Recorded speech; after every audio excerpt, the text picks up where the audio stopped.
Welcome to this episode of the Strong Kind podcast. If you've ever rode a horse, or if you're interested in equestrian, which is horse riding in general, this episode is for you. This episode is with Katie Wood, who is a physiotherapist in Canada. She is the Equestrian Physio on Instagram. We had a really great discussion on equestrian as a hobby and a sport, and how physical training can really benefit people who love to ride horses. We had a lot of conversation oriented around how physical training can benefit a lot of different people, and how Katie got into lifting weights and why she's such a proponent of physical training, meaning strength and conditioning. It was a great conversation. Really appreciate Katie's time, and I really had fun talking to her.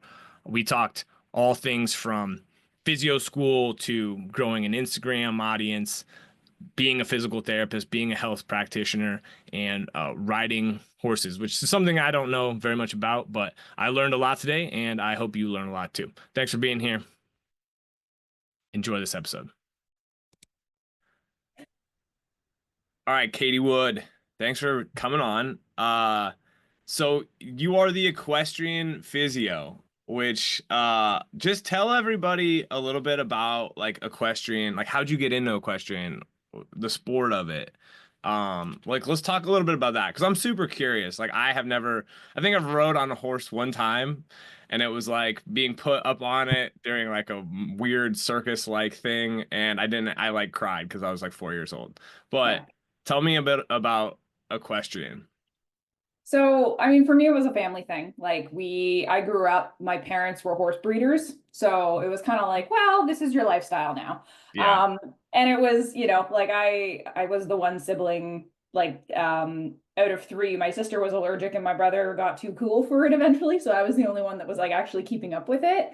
But yeah, I grew up around horses. My mom was a trainer. My grandparents had the stallions and the brood mares. So it was just kind of like, constantly in my life. And then got a little bit older, taking lessons. I got competitive into it a little bit more. Tried to compete at a tried to compete as high of a level as I could, but at the same time, it's an incredibly expensive sport. And it's funny, the businesses that are usually in the industry are not the ones that make a lot of money. Yeah. So it's like, we were horse breeders, but that's not a super lucrative thing all the time. So I was lucky because I kind of the horses that I competed and that I trained and grew up riding were kind of like the rejects of the herd. They were the sort of the ones that we couldn't sell for some reason or another. So they're like, here, you have them. And I kind of just kept going where like I'd train one, I'd sell it or sell it to my coach or something or trade it, and that would pay for the next couple years. And then I'd do the same thing and that would pay for the next couple years. And I kind of kept that going all through, high school, then going into university was trying to figure out like, okay, what do I want to do with my life? Like all Mhm. 18-year-olds were kind of Yeah. thrown into the Which middle we of it. shouldn't do. We should be like, F it until like we're 30. But anyway, I digress. Really, I know. I just turned 31 yesterday and I'm like, and I Happy feel like I'm birthday. just getting to the point where I kind of know where, but who knows? Who the fuck knows what the next 10 I'm years are going to be anyway? A quick side note. I think it's like, 100 years ago, it's like, like, okay, so just to be honest, like as a woman, it's like, what are your options? As a Exactly. man, it's like, you're going to be a farmer, or you're going to be like, there was just so Whatever many, your dad did. yeah, Yeah. there were so many fewer options, which I don't know if that was good or bad. Like me and my wife were just talking about this, like, we kind of could live like anywhere we wanted. And Yeah. we kind of could live where we want. Like the biggest things are like if it's really expensive, then we don't necessarily get to live the lifestyle we want. Yeah. So it's hard because it's like so many options, and that's where we're at with so much of education and like people. Me at 22 years old, I didn't know my head from a hole in the ground, Yeah. right? And so anyway, I digress. But I have a quick question there. Like, Yeah. was it hard to like get attached to a horse and then like have to sell it or trade it? Or was it maybe wasn't, were you okay at managing that? I just think about my I, dog. It's like if I had to give away oh, Phoebe, I'd be like, oh my yeah. God. Be like, I'd rather cut off my hand. Yeah, 100%. Yeah, no, I think for me, this is going to sound callous. No, it's But okay. because I grew up on a breeding farm and in that kind of atmosphere where horses come and go, and things happen where there is unfortunately a mortality rate to horse breeding where, foals will be born and something will happen and Yeah. they won't make it, or someone will break their leg or someone will get sick. And, when you've got 40, 50 horses at kind of our peak, that's where we were at, things happen. So like at a very young age, I was already being faced with like horses moving on because they were being sold, horses being lost to some sort of mortality or morbidity or something else. And that just became pretty matter of fact for me. So then like even when I got older and I was like training my own horses and moving them on and selling them, I got very like you still get attached to them and you still like they're good friends of yours and Yeah. you appreciate their personalities, but I was able to detach myself because I'd kind of grown up with that being pretty matter of fact. Gotcha. um, Yeah, I was just curious because like yeah, I mean, I'm sure, and like even if you are good at managing it, you're still like you probably still like, damn, like I like there, for some reason Snickers comes to name from a horse. I don't know yeah, if that's a good name for a horse, but that's a good horse name. I love Snickers, like, and so then oh man, but and also just like knowing that they're probably gonna go to somebody who really is gonna care for them and take good care, because like that's also hopefully part of that is I'm sure a giant part of That's the what game. you hope for. But Yeah, yeah. yeah, for me, it was always that. And like I grew really fast, just like physically. So I Hmm. would be moving to a new horse like kind of fairly regularly because I'd literally just outgrow them. I'd have like this pony. Yeah. I'm like, okay, now my legs are dangling past the pony because I grew 3 inches in a year. And now I need a bigger pony. And then I grew out of that one pretty fast. And it was just so it kind of, yeah, like there was a time where I wouldn't be riding a horse for more than 1 year at a time before moving on to something bigger or something more athletic, or Yeah. something that was just like they were capable of more. So yeah, I worked through a lot of them, but when it came time to like, that career decision, right? We don't know what the fuck we're doing. So I Oh. went to the University of Guelph because I was like, well, maybe I'll be a vet. I was good at sciences, health Hmm. stuff. I decided to do an animal biology undergrad. I had no concept of how challenging it was going to be to get into vet school. And it wasn't really until like third year that I was like, oh, damn, I have to start putting in a lot more work. Cause like I wasn't doing bad. Like I would still get 80s, but it wasn't good enough. Yeah. Or now it's different in the US because you guys have a lot more schools available to you. And it's a Yeah. little bit like, I hate to say this, but like money talks. Like if Oh, you pay 100%. to go where you want to go, you will get in. Yeah, 100%. I mean, and like you still and it's so interesting too, because like even just looking at it, becoming a vet is extremely difficult, and it's unfortunately not that rewarding, like financially for a lot of people who get into it, right? Like, People misunderstand that, yeah, like they're like, oh, my dog just got some shots and it was $700. How like yeah, vets must be rolling in it, and it's like, yeah, no, they're yeah, not, and yeah. they're abused, and like I feel like we just keep going to the morbid topics here, but like the veterinary industry has one of the highest suicide rates of all industries. Well, Crazy. it's like, yeah, like veterinarians, because I think there is this kind of pit of despair oriented around like I went to do something. Like there's probably okay, again, I'm the multifactorial like guy here, like, Yeah. and so are you, like, but like it's a lot of things. But I do think there is. I went through like a pit of despair, being like, why am I a physio? Like, what is this? Because I also was like working in a system that, like, frankly, just doesn't Yeah. help people very well, right? Like it does. It's better than Phoebe. Get out of there. She's calling out from under the curtain. It's better than like let's be honest. Like people weren't getting healthcare, 50 years ago in the way that they're getting now. But like also, it's like we just don't help people very well. And same thing with like dentists and veterinarians. Like you go to school, you think it's going to be this great thing, and then it's pretty monotonous. And if you don't find meaning in it, like, and you don't like figure out how to like just make it not your identity, because I think that's also a piece of it, then like you get really, it's depressing, right? So yeah, that's a Yeah. good point. Um, Especially when you're dealing with the client abuse side, like it's crazy. yeah, yeah, 100%. So okay, like you said you're 31, so you've been around horses your whole life. You're still around horses. Um, Yeah. I don't know if it was you or some. I have like a few maybe people because you shared some of my stuff and I follow your Instagram, and we've talked back and forth. But like horse people are like they well you're like intuitive, empathic, probably very kind because horses are really cool animals, right? But like I guess so let's first talk about this, like I don't know if I do you call equestrian a sport or is it like So a like equestrian's kind of an umbrella term where okay? we have, it's a little bit like weightlifting is an Yeah, umbrella term, and then you have different sort of subsections of weightlifting where like the average person you say weightlifting and they don't necessarily know the difference between like powerlifting lifting and Olympic lifting and CrossFit. They'll just kind of like lump it all together. yeah, Equestrian is that same kind of umbrella term where you have like equestrian as a sport. It's pretty much any sport that involves horses. And then your subsections are like dressage, which is, like if you watch the recent Olympics, like Snoop Dogg went out yeah. and put on all the kit Okay. and everything, and like that's dressage. And show jumping, which is again like more in a more enclosed ring, but you're going over these like 6 foot fences, the poles knocked down, you're trying not to knock the poles down. Eventing, which is kind of like a triathlon version of like a hybrid of those two things plus a third thing. And then you get into your like non-Olympic disciplines. So like reining, cutting, barrel racing, other Western sports, roping, other Western sports like that, cattle sorting. And then you also get into like endurance riding. You get into working equitation, which is more like traditional. Like there's a lot of different polo, even like a lot of different Yeah, subsections under that umbrella.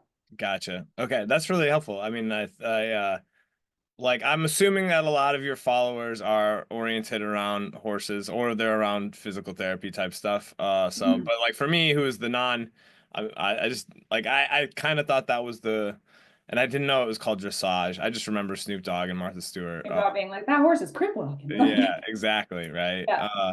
Gosh, that's so funny.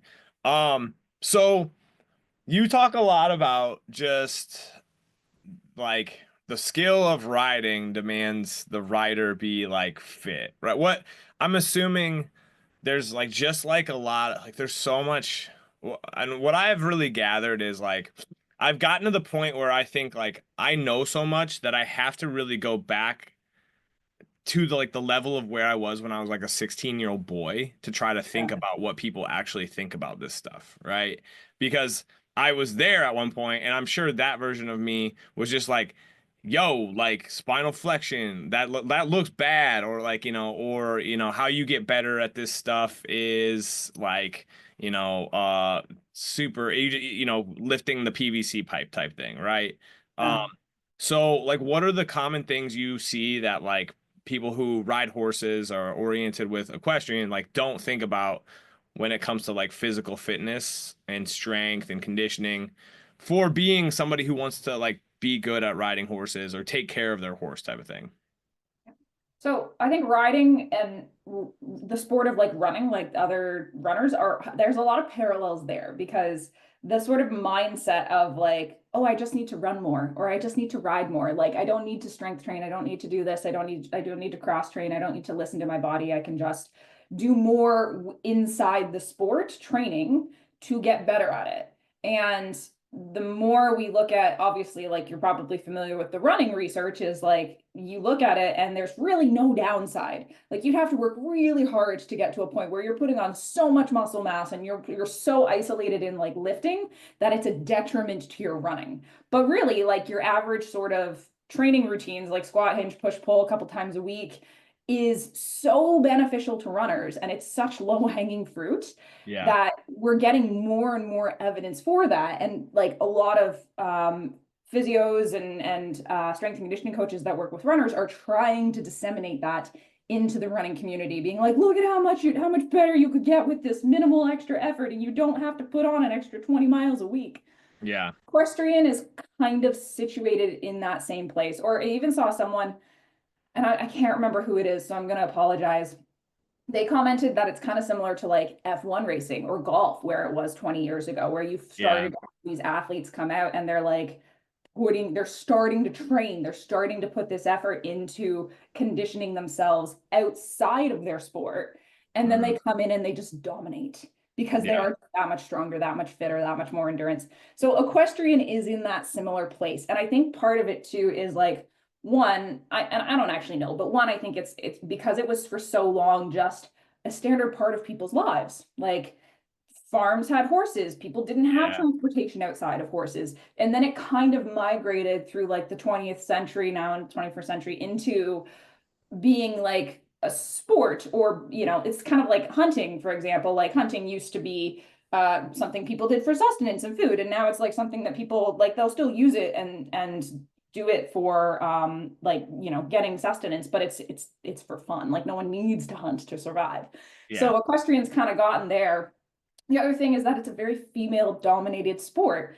Like at the grassroots level, at the amateur level, it is just so many women that get into it, which is again great. But I think it also means that there's a lot of targeted messaging to those populations that are like, don't get bulky, don't put on muscle, stay toned, stay lean. It's also like it's a very aesthetic sport. One of Hmm. my pet peeves is like, I wish we could just do away with all of the jackets and the fluff and obviously the safety equipment you need, like wear your helmet, please. Yeah. But Yeah. and certain things are functional, like the pants, the boots, those are functional. But Yeah. like the jackets and the ties and all of that, like that's just a barrier. So I think if the sport can get to this point where one, we can get enough people coming out, investing in themselves through strength training, conditioning, off horse training, just a couple times a week to complement what they're doing in the sport, we're going to have more and more people realize, like, oh, I thought I was fit enough to do this. Then I actually got fit. And then I Yeah. realized how piss poor I actually was. Yeah. Yeah. No, I like you touched on just a ton of like strength and conditioning is just such a complementary like I think that's one of the things that I really have changed my like it never really made a whole lot of sense, but it's like, oh, lifting's gonna make you like, well, less flexible for your sport. It's like, and Yeah. the like And Michael you look at the Jordan. range of motion required for like a power Yeah, lift like or for something most like. people, it's like and he also is just it's like the gym is a really good like laboratory for sport because like you can control a lot more variables than you can when like and I'm sure like when you're riding a horse, it's like you and the horse have a good relationship. There's aspects of that where like and again, Formula One's also a good example. You're not really you definitely I guess Formula One you're definitely having to navigate like other cars, obviously, Well, but there's a like massive skill component there, yeah, but it's like that skill is so much harder to acquire if yeah, you're winded, if yeah. you're operating at Exactly. like your 90% of your 1 RM on this Yes. turn versus if Yes. you're operating at 40% of your 1 RM managing these forces that are on you in the car. You're like the mental clarity and that skill is so much easier to achieve. Yeah, that's a really good point as well. It's like, I always just look at the example of like you got the 80-year-old guy who can only get off the toilet one time. Like, okay, so that's his like one rep max. His function is going to be shit but if getting off the toilet requires no effort because now I can do it 30 times in a row, okay, like we've built a buffer, right? Which that's a lot of it too. I think like I was literally thinking about this. It's like we're just building a buffer in so many different aspects of all this stuff, right? So, like you mentioned, the cost of the sport, I'm sure there's a tremendous time component to just Mhm. like you got to get to where the horse is, you got to, like saddle up, take care of it. Is a time component a big thing for a lot of people? Is like why I don't have time to do this or XYZ? I think it is, but I also think it's like it's not as big of a factor as people make it out to be. Like it is. For me, where I am right now, I'm in a pretty accessible city. Like I can get out of the city in 10 minutes. I could get to a barn anywhere in the vicinity within 20 minutes, half an hour. And I used to, like the barn that I used to ride at outside of Guelph was half an hour away. So for me to go ride, like drive there, tack my horse up, ride, untack him, cool him down, put him away, drive home. It was a 3 hour endeavor for me to do that if I was being efficient. And that's, the other thing is barns can be a little bit like social clubs too. So like then you get Yeah. caught up chatting with people, which again, it's like that's part of the benefit, right? Because then Yeah. it becomes that 100%. community as well. But people look at that and they go, well, I don't have time. Like I'm spending 3, 4 hours a day, 5 days a week just to go ride my horse. Where do I fit in the time to strength train, to go to the gym, to do this? And I get it, but I think also people are thinking that they need to go out and do this 1 hour workout where they actually go to the gym and you don't. You Yeah. you could literally get some super bands, maybe a TRX, maybe adjustable dumbbells I'm or gonna go as kettlebells. far as just freaking buy a barbell. Literally, Spend the you can do that money. too. Like I'm with you. Like do what you Yeah. can. So this is like I'm trying to be less like soft when it comes to this, but like we're such bullshitters as humans. Like, do you like, Yeah. and we have to learn that, like, if you want to, like, yeah, like, think about, okay, you like to ride and you want to feel good doing it.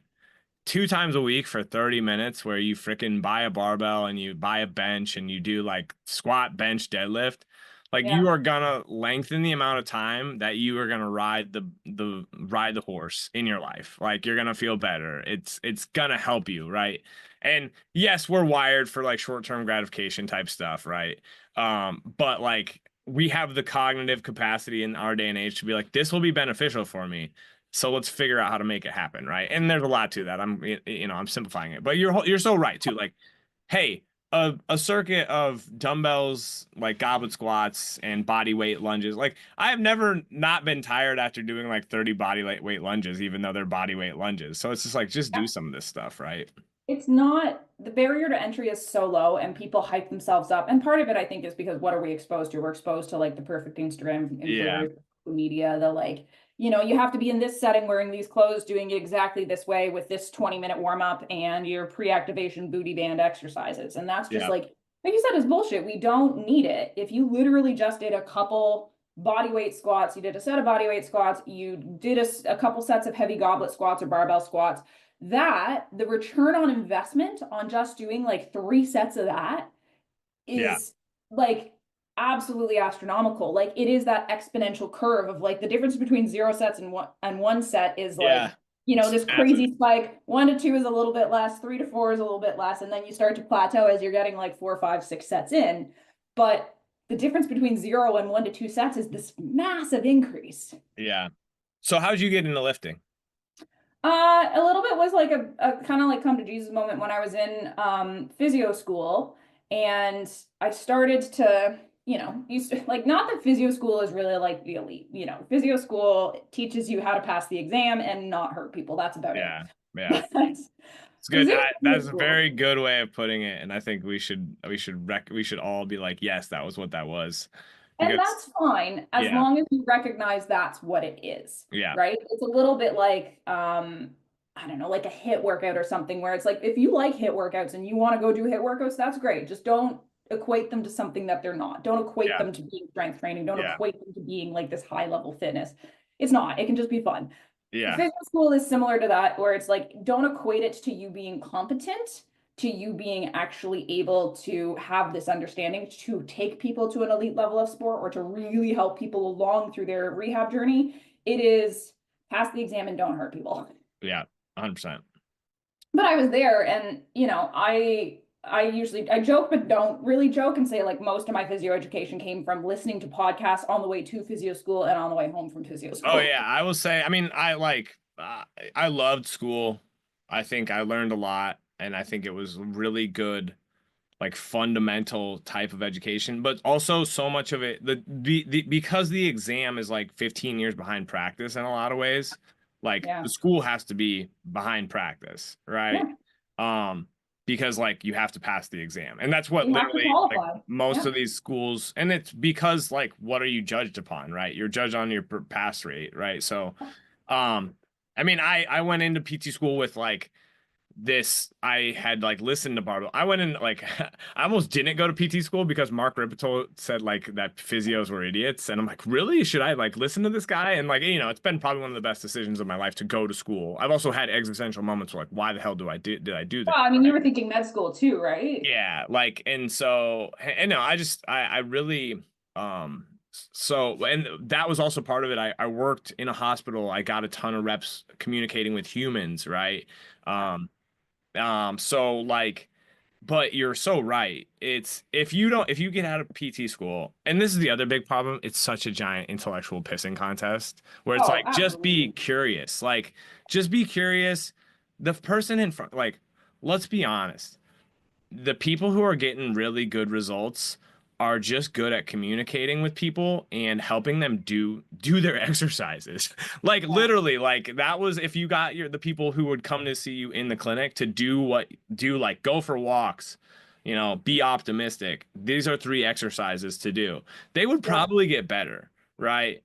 And then you Yeah. have the people who are like think they're magic hands McGee, which, you know, like is a lot of Anyway, people. you've got that like 3 millimeter upslip on the right side SI, and Like, you're like, yeah. how are you feeling that? What kind of cognitive dissonance are we yeah, purporting here, right? So, but, um, yeah, like okay, you were coming to Jesus moment in PT school. That's what yeah. So you it got was me ranting basically, because I love school. Don't get me wrong, I freaking love to learn. Like I love to yeah. learn and I love school. I mean, I met my wife in school, so like one of the best things that Mhm. ever happened to me came out of that. But it's also just you look back on it and it's like, damn, like if I would have not A kept learning stuff alongside of it, and Yep. B continued to be like, what is actually happening here, right? Like somebody and it's not it's I can't say that also social media has done this too. It's like I saw somebody make a post about like posture yesterday, and they probably are well intentioned, but they're like it was Yeah. like, you know, people say that posture doesn't really matter, and I think that they're wrong because it's like you're creating like micro trauma. And so like what the hell? Where are you getting this? Like, But again, it's like, again, yeah, like where are they getting it? And you missed it the entire component of that body's heal. mhm.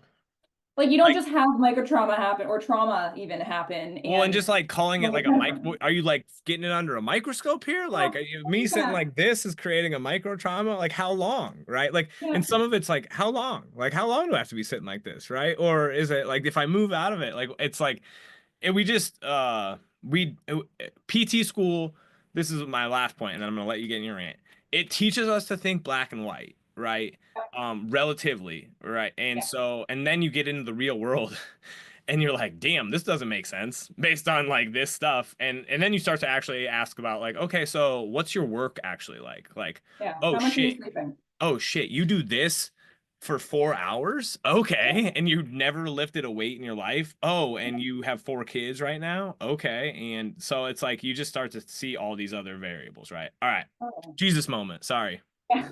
So yeah, it was basically that. And then I was just like, yeah, I was coming to terms with like I've never been in a gym. I was all through undergrad, like went into the cardio room like 4 times and was terrified. And I was like, I don't know what I'm doing and I look stupid and everyone's looking at me. So I just didn't really it was the epitome of the kind of person that my social media tries to target now, where it was like I'd go for a couple runs on those nice days and my quads would hurt for 4 days. And then I'd be like, I can't do this anymore. And you'd fall off the bandwagon. Or I'd go to the gym with the best intentions of like pull up my whatever. I was using like Nike Training Club or something and run through the YouTube workout, do that for 3 days and then never go again.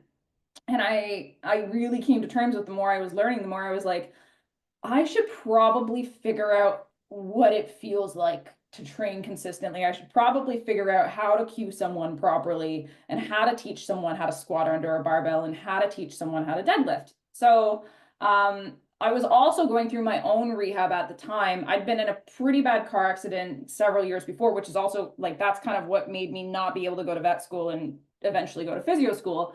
Um, and so I was like going through my own rehab, and it was very much the physio that was like, I had like bad rhomboid kind of like subscat pain or like scapulothoracic pain, and I'd go in once a week and I'd get them a nip and I'd get my rhomboids and my traps dry needle and on your way. Um, and I finally was like, okay, I need something different because I've been doing this for 3 years and I still sometimes like a lot of the time feel like I have a meat hook under my shoulder blade and get Yeah. really bad headaches.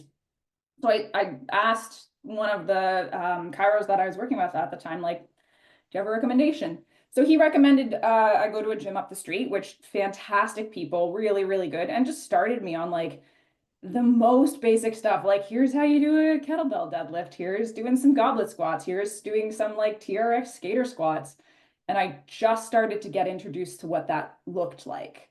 All through physio school, I was keeping up with that trainer. So I was getting that one-to-one, started to work into it a little bit more myself as I was learning more. I went out to Alberta for a while, joined a CrossFit gym there. So I was learning some ollie lifts and stuff, or at least dabbling. I'm still kind of scared of them, but and yeah, and then They're I've just scary. They're continued. they're, they're awesome, but Well, they're for they're me, so to be fair, for me, it's like they're not scary, but they are. I psych myself out. yeah. I like snatches. I just haven't done enough of them to be good at them. Cleans freak me out, and I almost shoot myself in the foot because I have a big metal plate on my collarbone. And so when Mm, I go to do a clean, like if I timed it well, and if I just came up under the bar nicely, it would land, nothing would be problematic. But I psych myself out because I know it's going to hurt if it smacks my collarbone, and I'll like reverse curl it and then end up smacking it harder. You do the thing you're trying not to do. Yeah. Exactly. That's like the that's so, all of it, there's a skill component in all of lifting, right?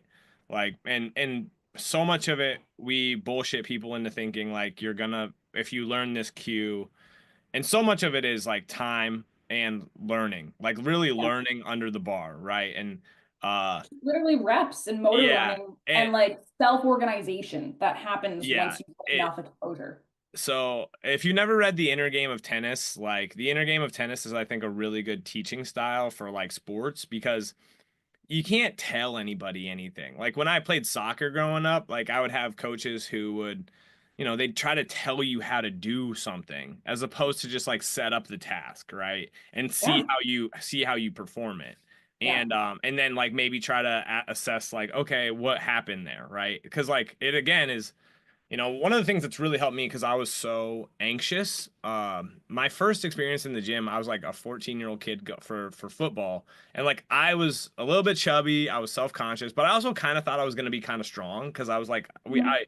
I wasn't a farm kid, but like we had like a mowing business, and I was like doing manual labor and stuff like that. And I went into the gym and I just like couldn't move. Like, and I just like I think I just shut myself down a lot, right? And it's not like I kept playing football and I got a little bit better at stuff, but it definitely like embedded itself in like, shit, you're not good at this. And then that perpetuated until I was like 18, and I'm like, all right, you need to, and I even then it took me like, I was looking for the hack for so many years, Yes. right?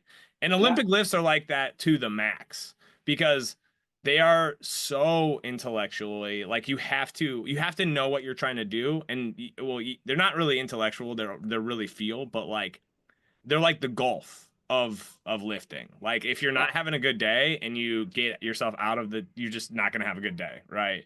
Mhm. Whereas like with a deadlift, it's like I can still deadlift, like it's not Yeah. You very can still hard. pick it up. It's fine. Exactly. So they're fun though. You should keep working on them. That's all I'll say. I Give me a keep thinking call. like I'll help you as best I can. we've got an aluminum training bar at the clinic, and honestly, I just feel like I just need to start like it's like 15 pounds. I literally just need to put like some training plates on it and just start repping out the movement pattern. Um, but yeah, so I started doing that and I started learning more and more about like training myself, reading like I basically read the NSCA textbook. I haven't done the CSCS or anything, but I just like read it front to back and um started like programming a lot more. And I am still a very novice lifter. Like I've only been lifting consistently for like 3 years, but I'm really trying to embody that and also be like, look, it's okay to be a newbie. Like, look, I'm not benching anything more than, 65, 75 pounds. Like I've been doing this for 3 years and I'm still like barely deadlifting more than my body weight, but we are getting there. Yeah. And interesting actually that so you were talking about like environmental constraints and stuff. There's someone you'd probably really like looking at their stuff. Her name's Kathy Sierra, and Okay. she does all of this like intrinsic motivation, environmental constraint stuff with her horses. Oh, really? Yeah, Uh, which is it's fun because she actually has a course that is is very her much name, on is like there Panther Flows? that's her. Yeah. Oh, she follows me. All right, I'll follow Oh, her there you back. go.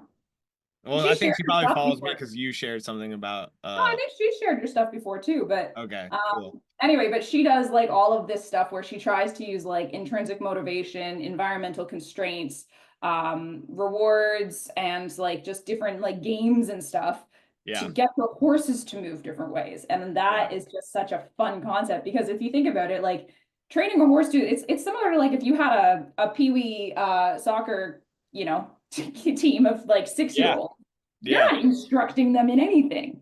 The best way to let people learn stuff most of the time is to let them play. Like when we, like I always remember in high school, like we would play the best when we had been scrimmaging the most. Meaning Yes. like when we had just been like, yes, do some drills, do some stuff that's like gets your brain in line, and maybe starts to, and again, it's task orientation, but like, Like you still yeah, got to learn the rules. yeah, and then but a lot of it was just like, hey, play 10 minutes, like maybe stop. All right, let's talk some stuff over. Like, but it really was. It was so much of it was like play the game as much as you can. Right now, we kind of talked about like equestrian. Like there was a component of that where it's like you still need to be physically fit to play the game well, Yeah. and like Well, and I there's think the other also thing too is the ball doesn't get tired, yeah, right? You exactly. can Right. you can kick that ball around as much as you want. It Yes. doesn't have feelings. It doesn't have its own nervous system. Yeah. It doesn't get tired. Yeah. Horses, on the other hand, and I think this is the really big component where equestrians like need to and again they recognize it, but I don't think they always do recognize it in that like your horse is not a gym. This is Yeah. not the medium that you are using to get fit. This is a living thing that your asymmetries and your imbalances, and again, not that we need to obsess over those things, but like your lack of fitness and capacity, they have to then make up for it. I think of it like, you know, those aqua bags that you can train with for Yeah. perturbations and stuff. So Yeah. imagine doing like a cutting drill, wearing one of those things, that's 20% of your body weight. Yeah. That is what it's like for the horse when they're dealing with a shitty rider. Yeah. And If when I you give you a sandbag, that's 20% of your body weight. Still yeah. hard, but it's a much easier drill. Well, and think of it like this way: like if you're trained and like that you're gonna do a turn, and like because you're trained, you don't move as much, and you're able to stay with the horse. It's Yeah. less fatiguing on the horse, right? And like that's Yeah, like you can predict the I kind of think of it as like if you can line up your centers of mass. This is yeah, your center of mass and the horse's center of mass. The idea is you want those to be in sync as much as possible. If the horse's back comes up, your pelvis is going to tilt to allow that. If the horse's back goes down, your pelvis tilts the other way to allow that so that yeah, there's never a conflict, like conflicting motion between your two bodies. And your center of mass is never getting so displaced from the horse's center of mass that they then have to make up for it. yeah. That is No, the big thing.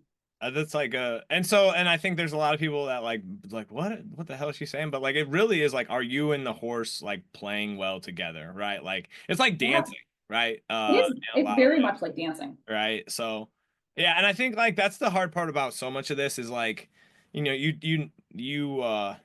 mentioned like the return on investment, and it's just so much like most people don't invest any money like at all ever. Like it's the amount of people that and there's societal things around like this, but like they don't have money for an emergency, right? And like Yeah. we're kind of it's both we're kind of talking from this point of privilege, but also like damn, like the gym, like so many people, if you just go to the gym twice a week, like your quality of life, and even then the hard part about it is like when people start going to the gym, then they become neurotic about am I doing the perfect stuff in the gym, and then so we have to combat that problem, right? And you like mentioned like you know 4 years of lifting, like you're like I also just think the classification of like novice, intermediate, it's like what the hell does this mean? Like what are people's goals? Like if you were saying like I'm a power lifter and I've been in it 4 years and like you're not really trying to be a power lifter per se, right? And it's like so the rate of progression, like who knows and who cares, honestly, a lot of time. My biggest thing is just like, can I put on enough muscle mass and sustain it throughout my life so that when I am 95,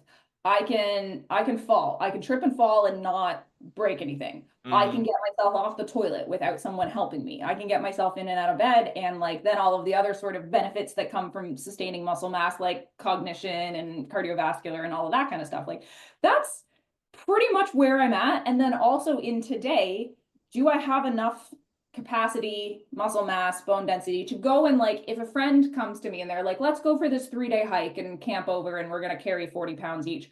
And I can just be like, yeah, sure. Yeah, Might be yeah, sore because it's novel to me, but yeah, I can say yes to those kinds of things. yeah, 100%. And I like you mentioned just uh well, it's like anything. We're gonna look silly. Like the first time you get on a horse, you're gonna look silly, right? But I've been last couple years, I've been taking up whitewater paddleboarding. yeah, So paddleboarding on a river over rapids. I'm fucking trash at it. Like I fall off 9 times out of 10. And then the other times I'm usually kneeling. But yeah, it's so funny coming back to because I've been riding for so long that I can get on most horses. I can do a lot of things and I don't have to, it's not super cognitively effortful for me to do a lot of things at the level that I'm doing them at. If you ask me to do like yeah, super elite level stuff, yeah, that's a lot more brain power. But yeah, but then coming back to this where I'm like learning to where to weight my body, where to place the paddle, how much force to put into my foot, my arm, whatever, to read the water and to look at kind of the speeds of what's going on here and how big this rapid is and like allow that movement to happen. So again, that I don't get in conflict with the board and tossed off it. My brain is working so damn hard. Yeah. And I can't keep up, which is probably why I fall off a lot. But Yeah. the people Yeah. who've been doing it for a long time, it's intuitive. They're just reading the water. They just know where to place their body. They know how much weight to put in their foot or how much force to put into the paddle stroke, and they can just do it. So that's a really good segue into just like intention, right? So one of the big things that I've just really tried to reel in, and I think it's because I finally gave up, and it's hard because like I finally gave up the idea of like there's some program out there that's gonna like make adaptation occur faster for me, other than Yeah, steroids, right? So and I mean there's like always that option. right? There's it's always there. So, and a lot of it is just like, but I really do think I've put down coaching people has been one of the best. And like this is the thing, I think, I'm a coach and I make content, I'm a physical therapist, but like I don't have it all figured out. But I do see the principles that like most strength programs are like they're pretty similar, right? Yeah. And in the Ones that are beginning, somewhat evidence-based. Yeah. yeah, exactly, right. Like, and there's a lot of just, hey, there is a lot of also we can talk about this too. Like, a couple of my clients, like, they'll be like on a training app. Like I don't know where they like there's so many of them. Like I'm like, where did you get this? But like it's just like 13 exercises of like and it's not bad because they're doing something, right? But it's just like what was this or what is It kind this of for? makes you feel good sometimes though, because you realize how low the bar is Yeah, to do a 100%. good job. But also then you're like, okay, but the problem is the average person doesn't know the difference. Yeah, and the real problem with it was just like how have you been progressing this? It's like I've been doing the Yeah. same thing for 14 weeks. I'm like, okay, so this is why. It's even better when they walk in and they're like, yeah, I've been doing this routine for 45 years. And you're Yeah, like, right, oh, exactly. And and it's like good to have, I'm never gonna like shit on like physical activity, but it's also like there has to be progression, right? And to some extent, right? But just the intention, like riding a horse, I'm sure like that's also like one of the good things about shit that's kind of scary, like getting thrown off of a horse is scary enough that like you're gonna be locked in for the time that you're on the horse, right? Hopefully. yeah. The barbell though, like people you can like either have your head somewhere else, or but like what do maybe how do you think about intention when it comes to like this type of stuff? And maybe how does that help with riding if it does at all? Yeah. I think there's two sides to it. I wish there was some more of it actually, because I think that people who have been doing it long enough can go into a little bit of autopilot Mm-hmm. and and then they don't realize that the consequences of their actions, the consequences of an unsteady leg, or they're a little bit harsh with their hands, or their seat's not, engaged and they're kind of like just bouncing around there. They if they're clocked out a little bit, they're like functional enough to stay on and do it, but Yeah. they're not functional enough that they are not impacting the horse. And the horse is again taking the brunt of that because if you're not super, it comes back to like body awareness because a lot of riders are piss poor about body awareness as well. And they don't realize how much their leg is sliding around. And then you put spurs into the equation. And now there's like this piece of metal that's sliding around on this horse's side. And horses are beautifully stoic and forgiving creatures that they often won't complain. And they'll just be like, well, okay, you just keep jabbing me in the ribs and I'll just keep walking along and this is fine. And sometimes I wish they would just be like, you know what, fuck you, get off my back. Yeah. Um, Yeah. so like there is that level of you can be kind of complacent and you can still achieve it. You can still function through it once you've gotten enough sort of hours in the saddle that you can just sit there and do it. But there's also the overthinking side of it. And you mentioned like kind of locking in. We want that, but we don't because you need to have enough strength that you can allow your body to relax. So it's a Yeah. little bit like if you're doing anything that's operating at like 90 to 100% of your capacity or operating right at the rim of that comfort zone, you're not going to be able to relax into it. Anything, if you're going into a job interview, if you're, driving for the first time or the first few times, like any of those kinds of things, you're not able to relax into what you're doing, the task, simply because you're operating at that limit of your comfort zone. Riding is the same from a physical standpoint as well. Mentally, you might be like, yeah, I can kind of sit and do this, but you will become rigid anytime you are kind of hitting those physical capacity thresholds. And that, if you imagine rigidity on something that's moving, is not going to allow you to actually stay in sync. So you do end up bouncing around a lot, and you do end up actually becoming more unstable because of that. And Yeah. I'm the victim of this because my brain would go a mile a minute, and my coach used to make me like tell stories or tell a Hmm. joke or something when I was doing something. So it's like cognitive enough that I was doing the task, but then she would try and make me do a dual task so I wasn't overthinking it. Yeah. It's wild because I mean, you just touched on a lot of really like, I mean, it really is like there's a level of arousal for so many different sports too Yes. that like, and lifting's one of those things that you have to be like I think it also depends, you know, on kind of how you learn and like your level of just general aggression and stuff. But there's some people I think just they lift way better when they're calm, like, you know, like Golf is probably another one that's very similar, yeah, where it's like exactly, right. you And need a level of arousal, but not too much arousal. yeah, and so, and also like really I think so much of stuff is like learning to slow your brain down and like just like you know just relax and do the thing, Yeah. which is You tricky. talk about the intention too, and I think that's where I wish more riders would just like when they arrive at the barn, spend 5 minutes in their car and do some mindfulness. Yeah, that's a good. I mean, I think that's a really good point. So many. I was actually talking to somebody who's like a client of mine yesterday. Very like she's the CEO of an organization. She has like 800 people underneath her type of thing. Yeah. And it really boils down to like so much of the stress of life is just people just check. She's like, yeah, so I have like a executive leadership coach, and you know, she's like, are you doing your meditation? And it's like, I'm just checking these boxes, and I'm like, yeah, Yeah. so what's the meditation for? And she's like, it's to slow myself down and just like, and I'm like, yeah, so like what we've done in the fitness and health industry is just create a bunch of boxes for people, and I do the same thing. Like I love checking boxes. I got this giant friggin' calendar behind me which I go Yeah. and I check off boxes on like a daily basis, right? Yeah. Um, but it's like, why are you doing this, right? And slowing yourself down and just like getting yourself in this state. Humans are really um, like you know, if you've ever read like Simon Sinek's like Start with Why, it's like why are we Yeah. doing this, right? And the first and foremost reason that I like to lift is like I know that this is going to be beneficial to 80-year-old me, right? Um, so when you look at it from that frame, and also like adaptation takes time, and if you have a great workout one week, you're probably gonna have a shitty workout the next week. Like it's just gonna come back to the so you're really and I posted on this not very long ago, and I think I've seen some of yours. It's like there's a regression to the mean, and what you're trying to do is build up your average, right? But like the average you gets better. But when you take that frame, you can be less pissed off about like a quote unquote bad day because it's gonna happen, Yeah. right? And even Exactly. your bad days aren't I that tend bad. to look at it as like if you have 10 workouts, 10 rides, 10 runs, whatever your medium is, 8 of them are going to be like meh. They're going to be Yeah, mediocre. You're literally just checking the box, going through the motions. You did it.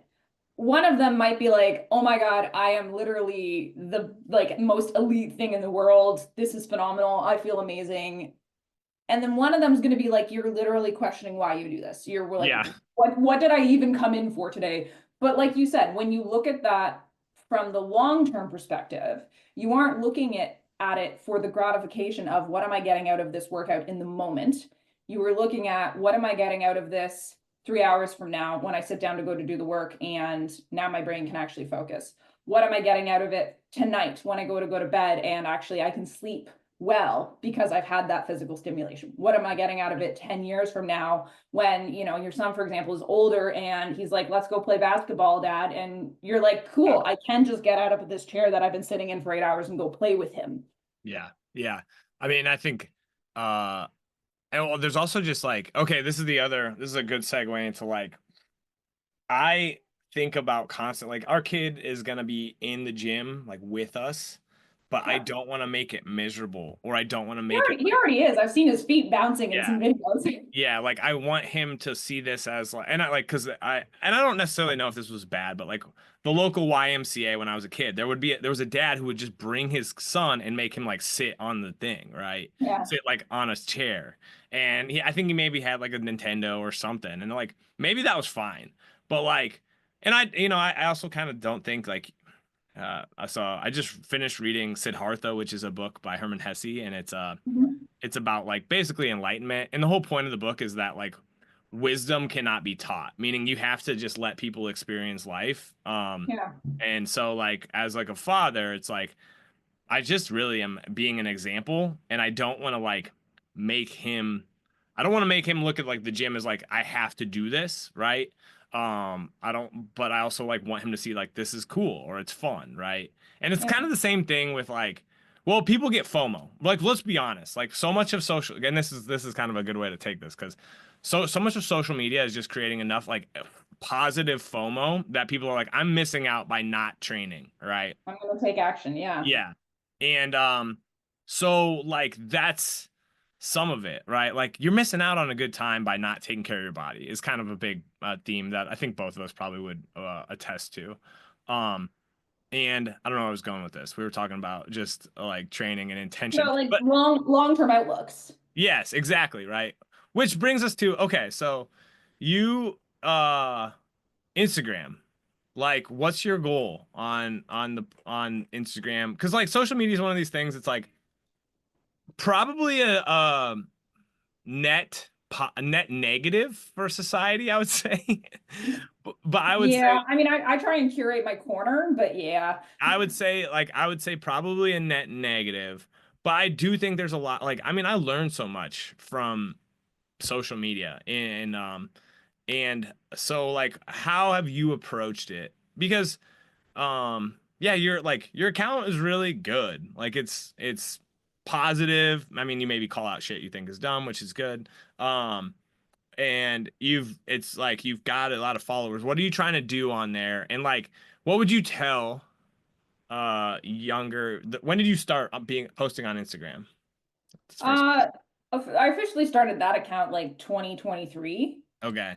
Okay. So yeah, and back then it was literally like, well, I kind of want to carve out a bit of a niche in the equestrian side of things. There's so much bullshit out there. There's a lot of low-hanging fruit. Yeah.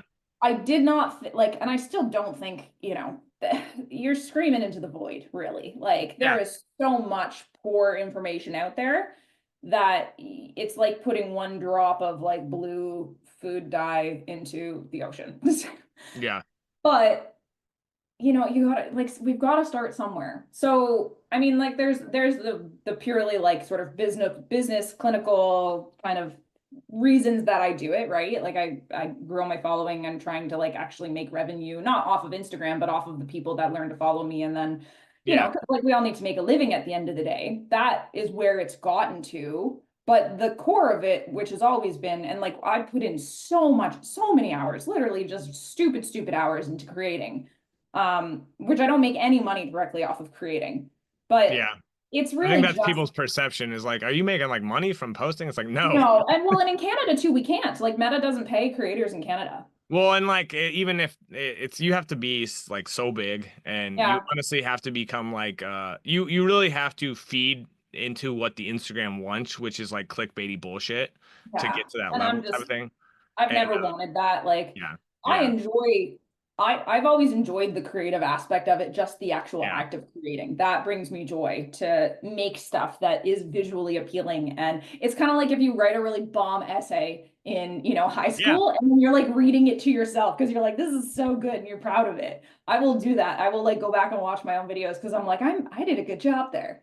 So I get satisfaction out of that. But from the industry side of things, it's just there's two sides of it with equestrian. One is that it's still so much in its infancy that people don't know really basic strength and conditioning principles. People don't know basic recovery principles. People don't know basic rehab principles. And I'm trying to offer that.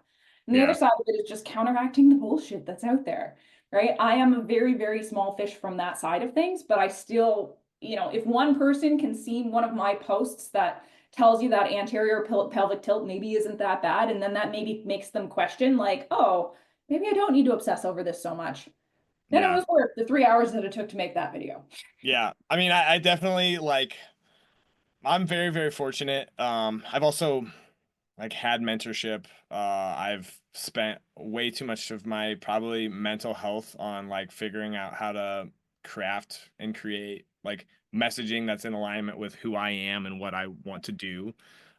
It's also though like I mean in 2020 before I like started posting on Instagram and I really am not very niche down. Like that's one thing like people are like, "Oh, I just like I think just having positive messaging is a niche though, because yeah, like I do. I so agree with much of that. it Yeah.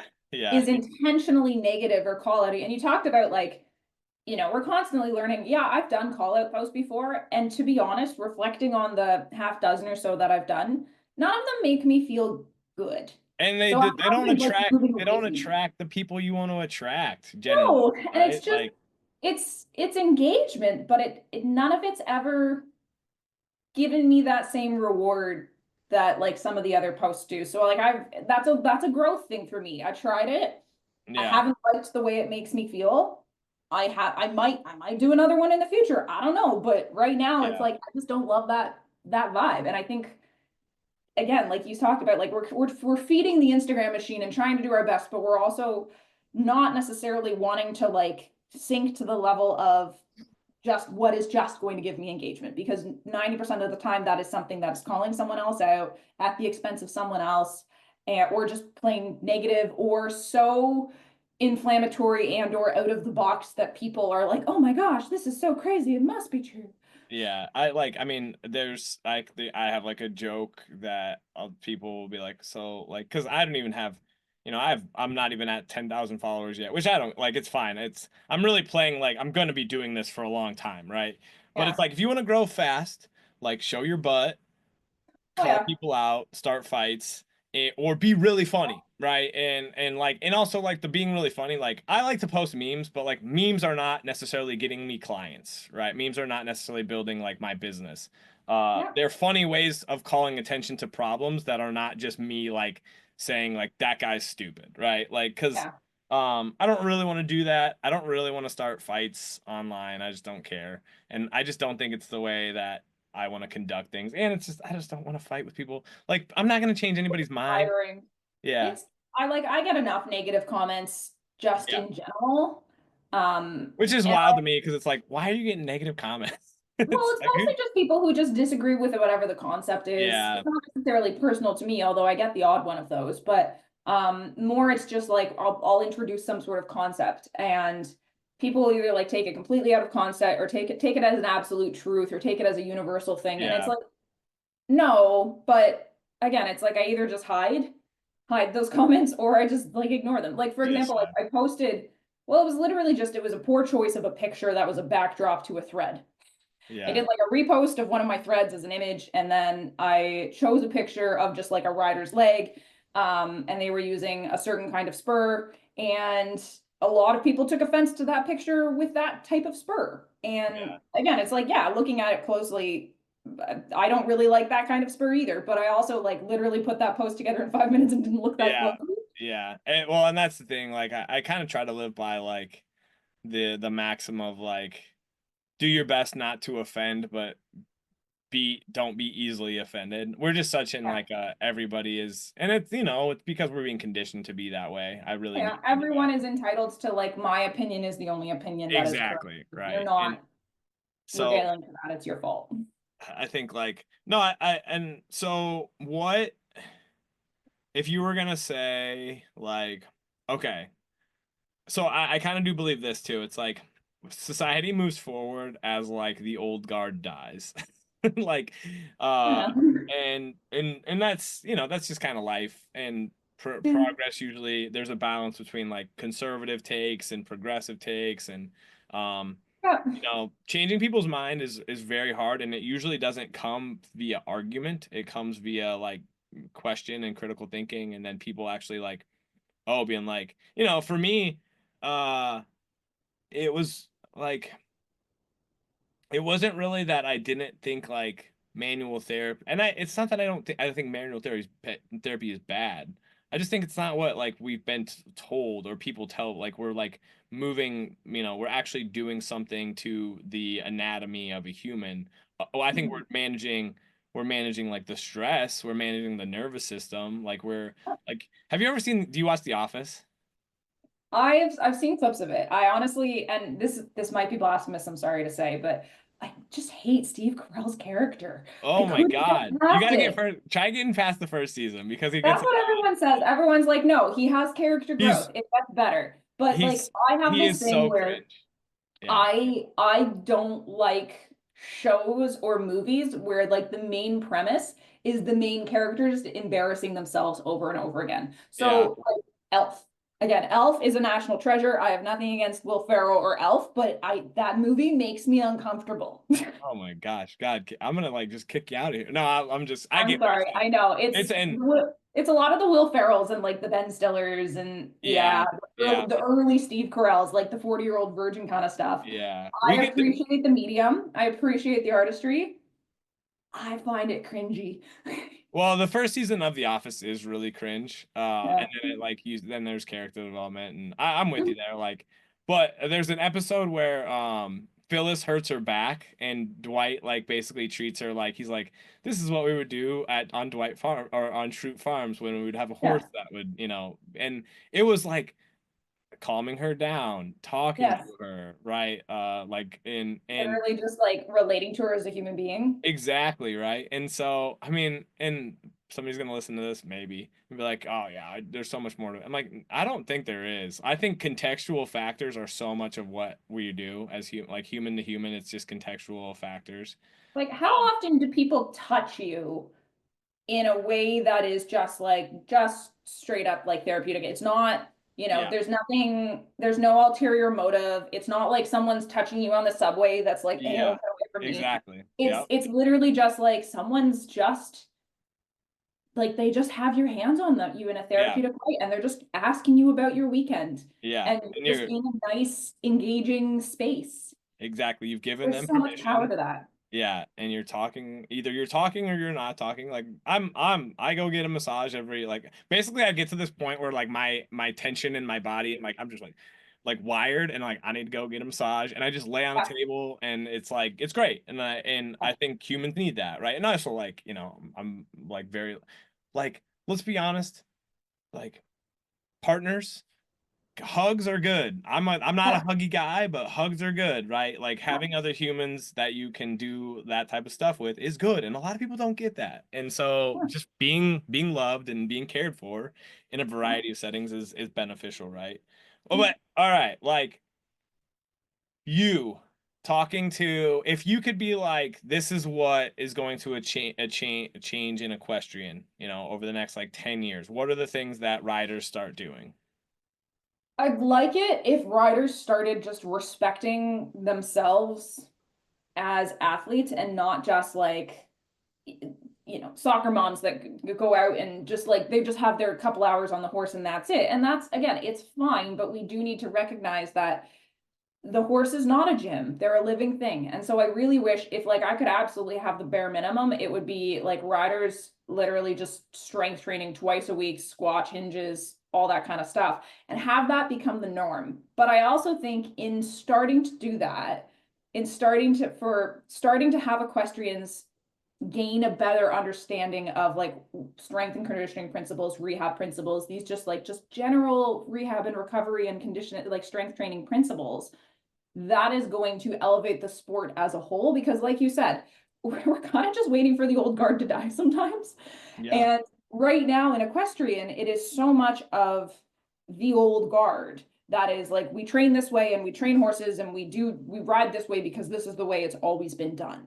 Yeah. And if we just had this injection of like, we know so much more now into the industry, then not just on the rider side of it, but on the horse training side of it, on the management side of it, the sport could be elevated to so much more of an elite level because a lot of the horse injuries, the actual sort of like problems that are within the sport, I think on a very like large sort of bird's eye view level come down to we're not training and recognizing horses as like athletes that need to be managed in a similar way to other elite athletes. And we're still just using these old principles that we have, which again, when you're pushing more and more and more for performance, eventually things break down. And the Yeah. industry is not in a great light right now in a lot of different ways. And I think if we could just bring more of this into it and start treating both the riders and the horses more through this lens,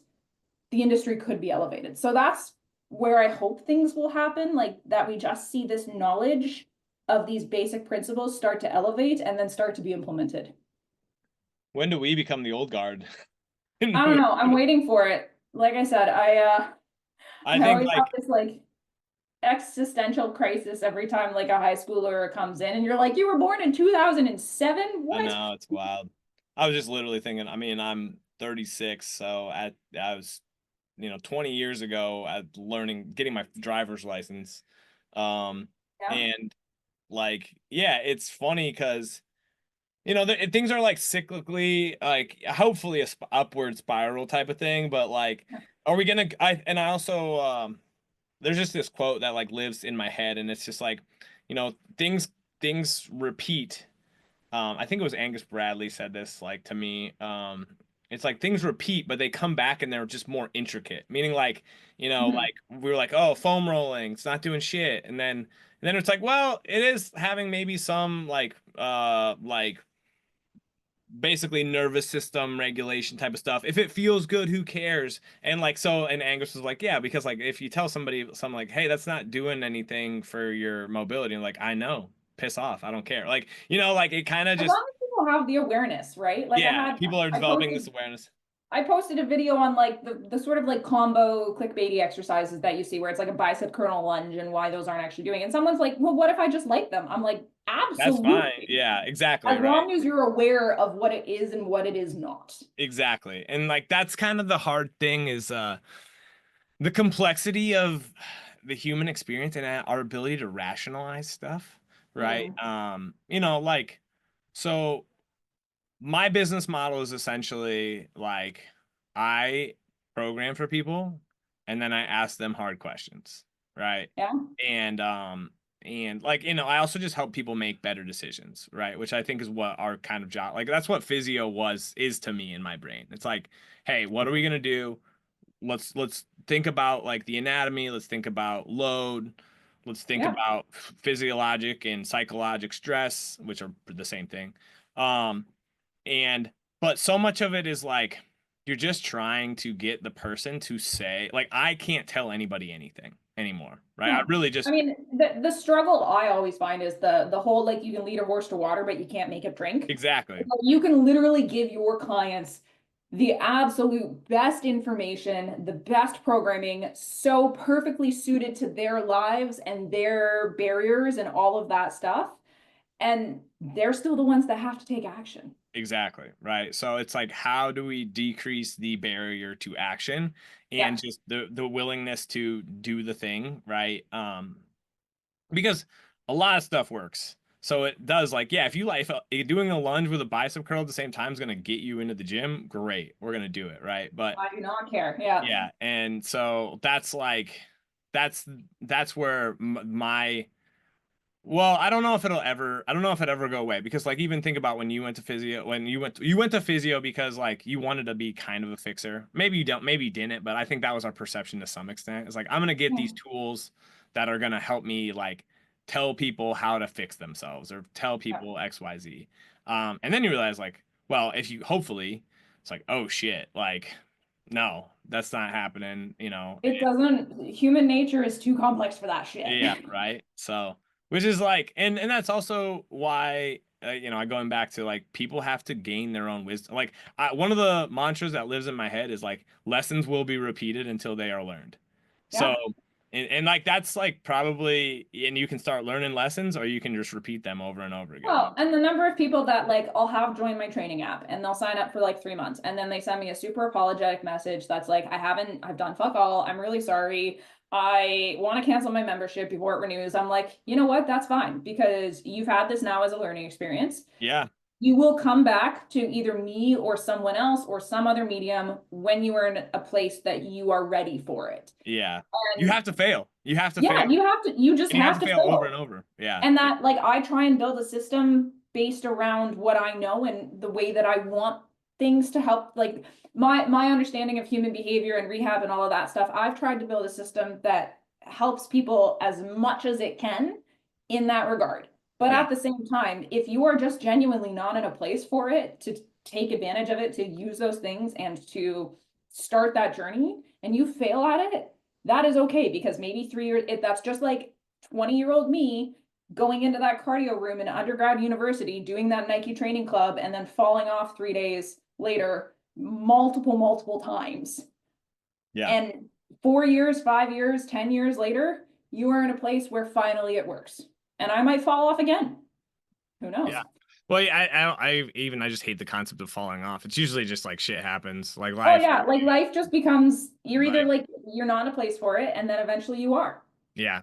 Or you And then sprain eventually other things come up yeah, and you you get sprain back your to it. ankle playing basketball, a bunch of Yeah, 40-year-old there's that men. too. But it's like, again, if you think about that, we're coming back to that like longevity Yeah. outlook. Yeah. The month to 6 weeks that it's going to take you to get your ankle fully back, probably less, because you're coming in as a really fit guy already and you know what you're doing. Yeah. That is such a small blip Oh, in 100%. your journey. Yeah. Yeah. I think that's a really good point. And I think what it is a lot of times like the kind of the learning the lessons is it's just getting back faster. Like, Yeah, hey, fell off my diet. Oh, like 2 years ago you would have fallen off for 6 months. Now you fell yeah. off for 2 weeks. Okay, Stop cool. blaming yourself for it and just Yeah. get Just back to learn. things that you know work. What last question? Because I booked in for 2 30-minute slots here. Katie's got a very tight schedule. I had to book in on her schedule, which is fine. Which is great. I appreciate your organization skills. What's this all like? What kept you coming back? Like, all right, I'll tell my story. I told this a lot of times. Yeah, I'm still that 16-year-old kid. I'm still that 15-year-old kid who like wants to be strong. Like, and that's yeah, probably been one of my biggest problems is like forcing it and be like, I gotta get there. Cause like really it's just the more fun you have, the better you're gonna make progress, right? But like yeah, I still got that chip on my shoulder. I think it's good. But I also have also worked in hospitals. Like I've seen people who are 80 years old and they have done really well. I've seen people who are 60 and they look like they're 80, right? And usually it's like, okay, social support, you know, a lot of activity because let's yeah, be honest, like there's a lot of like fit farmers out there who just like they just were always working, right? And that's yeah. great. There's also a lot of farmers who they eat way too much There's a lot bacon of and farmers who very much look their age, yes. yeah, right, right. Usually that's more like melanoma or something. Yeah, right. And Just but never so wore sunscreen in their entire lives. there's just and I also just love it. Like it's like one of the I my brain moves a mile a minute. Like and lifting is one of those times where actually it like slows me down. Lifting and running and playing sports, like I slow down and I just love it. But like what's it about for you?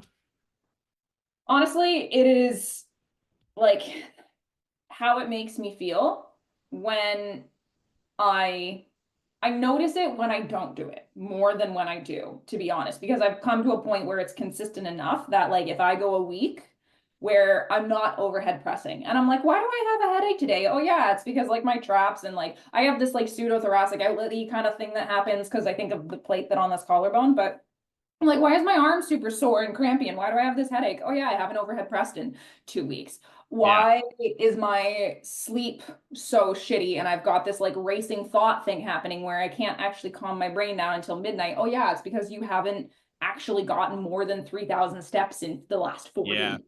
Yo, oh my God. Yeah. The last 2 days I've only gotten like 2,500 steps because I Yeah. just haven't been able to walk around. I was Yeah. so anxious last night. It's just like, it just spins, right? Yeah, and To me, it's that's one of the things that I think people need to like learn and understand is like it's one thing and yeah. it's not bad, but like man, I was like whew, like my body was like you need to move. Yeah. And some of it's because I move so much on a regular basis. And I still rode a bike for 30 minutes, but it wasn't like just like and also this is part of being at a desk for 7 to 8 hours or even Yeah. like my work has become very, very cognitive, right? Yeah. Which is good, but it's still tiring. I mean, it's still your body's like, okay, we got to go do something, right? So yeah, Yeah. So I find like it's that enlightenment of recognizing when these things are coming up that I actually have control over them now, right? It's a little bit like you don't recognize that you have control over those racing thoughts and that a Yes. way to help manage them is through physical activity. You don't recognize that, that indigestion or like the fatigue or like all of these things that yes, I mean you can manage them in other ways, and a lot of people turn to other alternative mediums to try and help through it. But I think a lot of people also just accept it as like, this is just the way I am. Yeah. And you know, and especially once you have that proof to yourself of like, oh yeah, if I actually invest in time in nature, if I invest in my cardiovascular minutes, if I invest in 10,000 steps, if I invest in actually lifting some decent weight, I just feel as a whole so much better. And Yeah. it has nothing to do with the equestrian. It has nothing to do with the fact that I'm a physiotherapist. It's just me recognizing that in myself. And then when I don't do it and I start to feel shitty, I'm like, oh yeah, that's why. Yeah, yeah, 100%. And I think, and you can take it the other way because sometimes I'm a little bit like I'm a little bit too wound tight, and I'm like but it really is. I think like I do. This is like my grand conspiracy. It's like I think, and I think maybe you like this. I put it on like threads. It's like if I think Yeah, a lot of our shit would go away if people like put somebody out in nature for 2 weeks, take away yeah, screens, eat a healthy amount of food, go for yeah. long walks. Like I think a lot of good shit would happen. Oh, Take my away, parents have that. Like they have 180 acres in the middle of nowhere. Their driveway's a kilometer long. And when I go there and I visit for a long weekend or something, and I'm just like literally walking the trails every, a couple times a day and just like walking down, taking the dog down to the stream and then just coming up. And it's like, God, it feels so much better. And I'm not even in a big city here. Like Guelph has pretty good access to nature. I can get out pretty easily, but it is still just like being able to just separate yourself and have that breath makes such a difference. yeah, 100%.